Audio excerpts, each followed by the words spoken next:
అందరికీ నమస్కారము. నా పేరు లక్ష్మి. 'శశితో సూర్య' 31వ భాగము. రచయిత సుష్మశ్రీ గారు. దొంగ: లేదు సార్, 5 అంటే 5 అంతే. వెంకట్ సీఐ దగ్గరకు వచ్చి, ఏంటి బాస్, ఉల్లిపాయలు ఏమన్నా బేరం ఆడుతున్నారా అని అంటాడు చిరాకుగా. సీఐ: సార్ కాస్త ఓపిక పట్టండి. ఇప్పుడు మనకి వీడు తప్ప ఇంకొక ఆప్షన్ లేదు. ప్లీజ్ సార్ అని అనడంతో వెంకట్ అక్కడి నుంచి కాస్త దూరం వెళ్ళి నిలబడతాడు. సీఐ దొంగతో, ఒరేయ్, ఏసీపీ సార్ చాలా చిరాగ్గా ఉన్నారు. నువ్వు ఎక్స్ట్రాలు చేసావనుకో, ఇప్పుడే ఇక్కడే నిన్ను ఎన్కౌంటర్ చేసి పడేస్తాడు. అప్పుడు జీవితంలో మళ్ళీ జైలు కూడి తినలేవు. అందుకే ఒళ్ళు దగ్గర పెట్టుకొని ముందు ఆ పని పూర్తి చెయ్యి అని వార్నింగ్ ఇవ్వటంతో దొంగ తాళం ఓపెన్ చేసే పనిలో పడతాడు. ఒక 5 నిమిషాలకి తాళం ఓపెన్ అవుతుంది. ముగ్గురు లోపలికి వెళ్ళి షట్టర్ క్లోజ్ చేస్తారు. వెంకట్ సీఐ లోపల ప్రతి రూమ్ చెక్ చేస్తూ ఉంటారు. కానీ ఎక్కడ స్రవంతి జాడ దొరకదు. సీఐ: సార్, మీకు వచ్చిన ఇన్ఫర్మేషన్ కరెక్ట్ కాదేమో. ఇక్కడ ఎవరూ ఉన్నట్టు కనిపించటం లేదు. వెంకట్: లేదు సీఐ, తను ఖచ్చితంగా ఇక్కడే ఉంది. కానీ మనకు కనిపించటం లేదు అంతే. మరొక్కసారి జాగ్రత్తగా చెక్ చేద్దాం అని అంటూ గోడ మొత్తం వెతుకుతూ ఉంటారు. దొంగ అక్కడ ఉన్న టాబ్లెట్స్ అన్నీ చూస్తూ వాటి ప్రైస్ చెక్ చేస్తూ ఉంటాడు. సీఐ వాడిని చూసి, ఏం చేస్తున్నావురా అని అడుగుతాడు. దొంగ: ఏమీ లేదు సార్, బాగా రేట్ ఎక్కువ ఉన్నాయి. ఓ డజన్ పట్టుకొని వెళ్ళి బయట మార్కెట్లో అమ్ముకొని కాసిన డబ్బులు చేసుకుందామని అని చెప్తాడు నిజాయితీగా. సీఐ: ఒరేయ్ వెధవ, మేము ఇక్కడ ఇంత టెన్షన్ పడుతుంటే మాకు హెల్ప్ చేయకుండా నీ దొంగ బుద్ధి చూపిస్తున్నావు. సార్కి తెలిసిందనుకో, నిన్ను ఇక్కడే చంపి పూడుస్తాడు. నీ చేతివాటం ఇక్కడ చూపించకుండా మూసుకొని ఆ అమ్మాయి ఎక్కడుందో వెతుకు అని గట్టిగా వార్నింగ్ ఇచ్చి స్రవంతిని వెతికే పనిలో పడతాడు.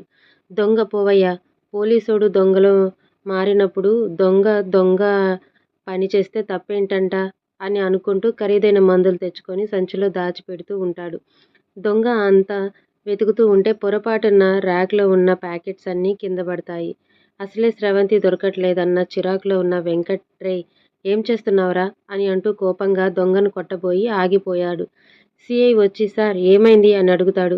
వెంకట్కి ప్యాకెట్స్ అన్నీ కింద పడటంతో అక్కడ ఒక స్విచ్ కనపడుతుంది. వెంకట్ దాన్ని ఆన్ చేయగానే సౌండ్ చేసుకుంటూ నెమ్మదిగా ర్యాక్ వెనకాల ఉన్న డోర్ ఓపెన్ అవుతుంది. ఈ రోజుతో వీళ్ళ కథకి ముగింపిచ్చే టైం వచ్చేసింది అని అనుకుంటూ భాష హైదరాబాద్ చేరుకుంటాడు. అంజి భాషని చూసి, సార్, మీరు ఇక్కడ? భాష: సార్ రావటానికి 2 days టైం పడుతుంది అన్నారు. అందుకే నన్ను పంపించారు. ఇంతకీ ఆ అమ్మాయి ఎక్కడుంది? అంజి: ఇక్కడే ఉంది సార్, రండి అంటూ కిరణ్ దగ్గరకు తీసుకొని వెళ్తాడు. కిరణ్ స్పృహ లేకుండా పడి ఉంటుంది. అంజి బాగా గొడవ చేస్తుంటే క్లోరోఫామ్ ఇచ్చాను సార్, ఇంకొక గంటలో లెగుస్తుంది అని చెప్తాడు. భాష అక్కడి నుండి పక్క రూమ్కి వెళ్తాడు. అక్కడ ఒంటి నిండా దెబ్బలతో నీరసంగా కాళ్ళు చేతులు కట్టివేయబడి ఉంటాయి ఆకాష్. భాష అంజితో, ఇన్ని దెబ్బలు తిన్నా గానీ ఇంకా వీడు నిజం చెప్పట్లేదన్నమాట అని అంటాడు. అంజి: ఎందుకు చెప్పడు సార్? ఇప్పుడు చూడండి, దానికి మనం చూపించే టార్చర్ తట్టుకోలేక వీడు నిజం చెప్పేస్తాడు అని అంటాడు నవ్వుతూ. అంజి సైగ చేయటంతో రౌడీ ఒకడు ఆకాష్ ముఖం మీద వేడివేడి నీళ్లు కొడతాడు. ఆ మంటకి తట్టుకోలేక ఆకాష్ అరుస్తూ లెగుస్తాడు. రాకీ వచ్చి సూర్యని శశి ఉన్న ప్లేస్కి తీసుకొని వెళ్తుంది.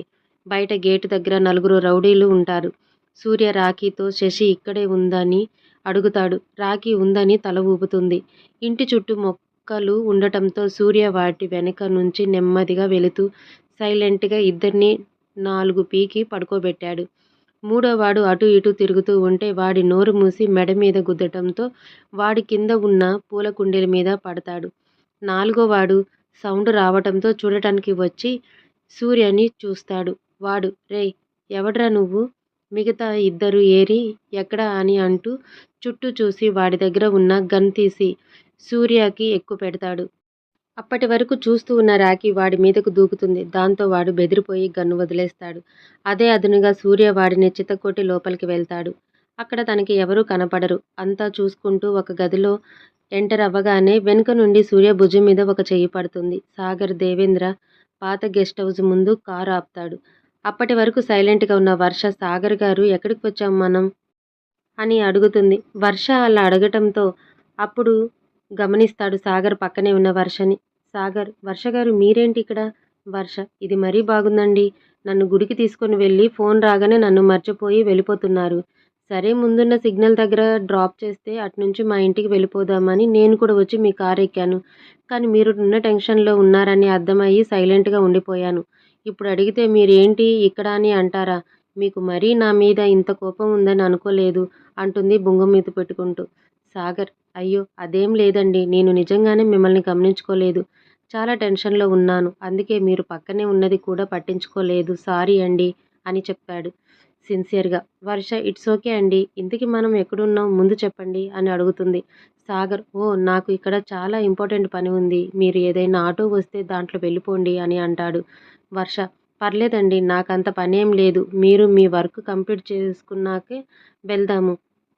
అయినా అసలు ఈ ప్లేస్ చూసారా? ఊరికి దూరంగా ఉంది. ఇక్కడ ఒక్క ఆటో అయినా దొరుకుతుందా అనే నమ్మకం నాకు లేదు అని అంటుంది చుట్టూ చూస్తూ. సాగర్‌కి కూడా వర్షాన్ని అలా ఒంటరిగా ఆటోలో ఆ టైంలో పంపించడం కరెక్ట్‌గా అనిపించలేదు. సాగర్ వర్ష గారు మీకు కార్ డ్రైవింగ్ వచ్చు కదా? వర్ష వచ్చు. సాగర్ అయితే ఓకే. చూడండి వర్ష గారు ఇక్కడ నా ఫ్రెండ్‌ని కిడ్నాప్ చేసి దాచారు. వాడిని సేవ్ చేయటం కోసం నేనొచ్చాను. సో మీరు నా కార్ తీసుకొని వెళ్ళిపోండి. నేను రేపు వచ్చి తీసుకుంటాను అని చెప్పాడు. వర్ష అయ్యో! మీరు డేంజర్‌లో ఉన్నారని తెలిసి కూడా ఎలా వెళ్తాను నేను కూడా మీతోనే ఉంటాను అని అంటుంది. సాగర్ ఒక్క నిమిషం వర్షని అపురూపంగా చూసి నవ్వుతూ సరే అయితే మీరు కార్‌లోనే కూర్చోండి. ఎట్టి పరిస్థితిలోనూ కిందకి దిగొద్దు. 1 అవర్‌లో నేను రాకపోతే మీరు వెళ్ళిపోండి జాగ్రత్త అని చెప్పి వెళ్ళబోతాడు. వర్ష సాగర్ చెయ్యి పట్టుకొని లేదండి ఒక్కదాన్నే ఉంటే నాకు భయం వేస్తుంది. పైగా చూడండి ఇక్కడ ఎంత చీకటిగా ఉందో నేను ఉండలేను ఇక్కడ. నేను కూడా మీతో పాటు లోపలికి వస్తా. మీకేమైనా హెల్ప్‌గా ఉంటుంది నేను ఉంటే అని అంటుంది. సాగర్ నవ్వుతూ నువ్వు నాతో పాటుగా వస్తే హెల్ప్ కాదు కదా ఇంకా టెన్షన్ పెరుగుతుంది అని అంటాడు చనువుగా.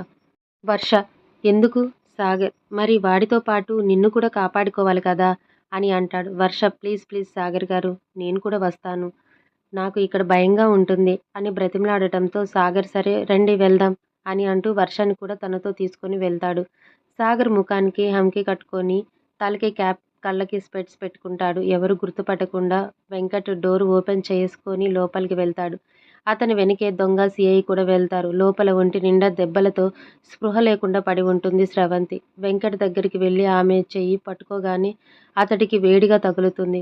My God she has fever let's take her to that hospital అని అంటూ తనని తీసుకొని బయటకు వెళ్ళి కారులో కూర్చోబెట్టి తనని హాస్పిటల్కి తీసుకువెళ్లారు.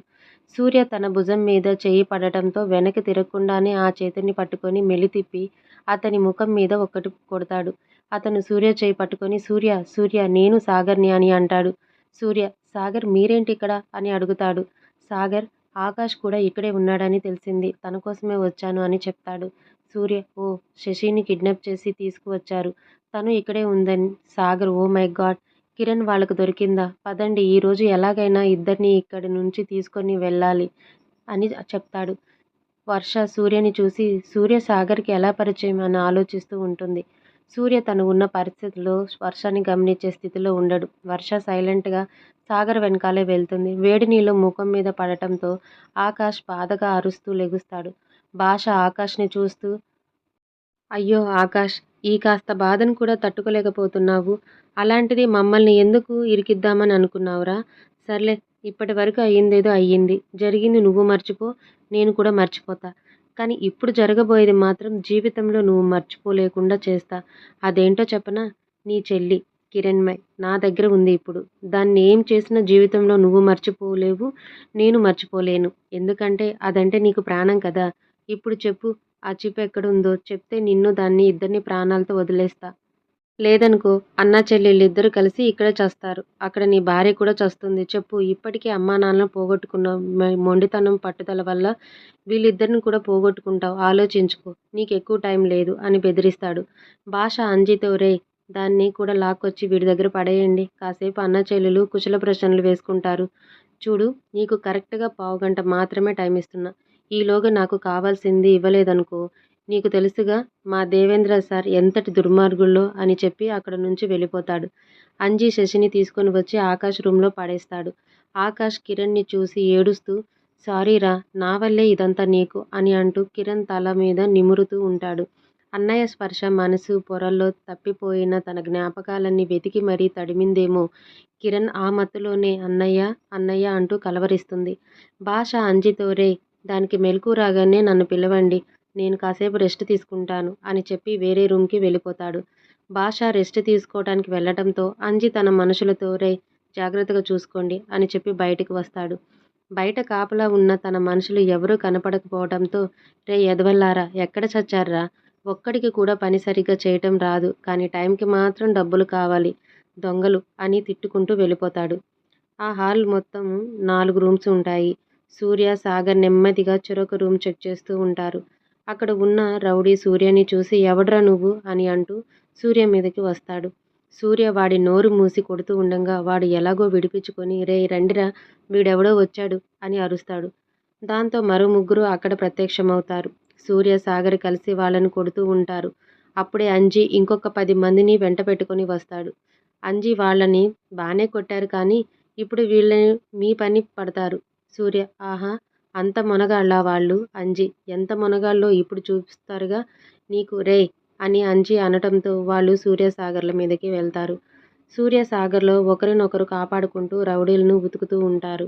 ఆకాష్ ఎలాగైనా కిరణ్ని అక్కడి నుంచి తప్పించాలని తనని లేపే ప్రయత్నం చేస్తూ ఉంటాడు.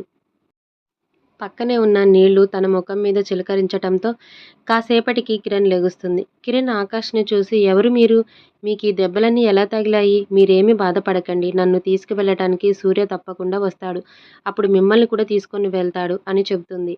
ఆకాష్ కిరణ్ నేనురా ఆకాష్ని అని అంటాడు. కిరణ్ ఓ కిరణ్ నా పేరు శశి బాగుంది కదా అని అంటుంది. ఆకాష్ కిరణ్ వింతగా చూస్తూ కిరణ్ నేను అన్నయ్యని అని అంటాడు. కిరణ్ ఓహో మీరు కిరణ్కి అన్నయ్య, కానీ నేనిప్పుడు శశిని కదా. తెలుసా కిరణ్ మెమరీస్ అన్నీ డిలీట్ అయిపోయాయి. ఇప్పుడు నా మైండ్లో ఓన్లీ సూర్య మెమరీస్ మాత్రమే ఉన్నాయి. కిరణ్ చెప్పిందంతా ఆకాష్కి అర్థం అవ్వనట్టు ఉంటుంది. కానీ తను సూర్యని ఇష్టపడుతుందనే విషయం మాత్రం అర్థమవుతుంది. తనకి పాత జ్ఞాపకాలు తిరిగి తీసుకొచ్చే ప్రయత్నంగా జరిగిందంతా వాళ్ళిద్దరూ చేసిన అల్లరంతా చెబుతూ ఉంటాడు. అంతలో బయట గొడవ వినిపించడంతో శశి ఆకాష్తో చెప్పాను కదా మీకు సూర్య వస్తాడని, అదుగో సూర్య వచ్చేశాడు అని అంటుంది సంబరంగా. ఆకాష్ వచ్చింది సూర్యనే అని నీకు ఎలా తెలుసు? కిరణ్ ఎలా ఏముంది శశి కనపడకపోతే సూర్య పిచ్చివాడు అయిపోతాడు కదా అందుకే అని చెప్తుంది నమ్మకంగా. ఆకాష్ కిరణ్ మెడలో తాను ఇచ్చిన చైన్ లేకపోవటంతో గమనిస్తాడు. కంగారుగా దాని గురించి అడుగుతాడు. శశి ఓ అదా అది తెగిపోయింది సరిచేయిస్తానని సూర్య తీసుకున్నాడు అని చెప్తుంది. ఆకాష్ ఏంటి సూర్య తీసుకున్నాడా? అయితే తనకి ఆ చిప్ గురించి తెలిసి ఉంటుందా అని అనుకుంటాడు. సూర్య రౌడీలను కొడుతూ శశి ఉన్న గదిలోకి వెళ్ళిపోతాడు. అది గమనించిన అంజి తన దగ్గరున్న రివాల్వర్తో సూర్యని షూట్ చేస్తాడు. బుల్లెట్ సూర్య భుజంలోకి దిగుతుంది. భుజం నుండి రక్తం కారుతూ ఉండగా సూర్య 4 అడుగులు వెనక్కి వేస్తాడు. కానీ అప్పటికే రూమ్ డోర్ ఓపెన్ అయి ఉండటంతో శశి, ఆకాష్లు బయటకు వస్తారు. శశి సూర్య దగ్గరకు వెళ్ళి తనని హగ్ చేసుకుంటుంది. సూర్య బాధని శశికి కనిపించనివ్వకుండా తనని పట్టుకొని భయపడకు నేను వచ్చేశాను కదా కొంచెం సేపు ఆగు ఇక్కడి నుంచి వెళ్ళిపోదాం అని ధైర్యం చెప్తాడు.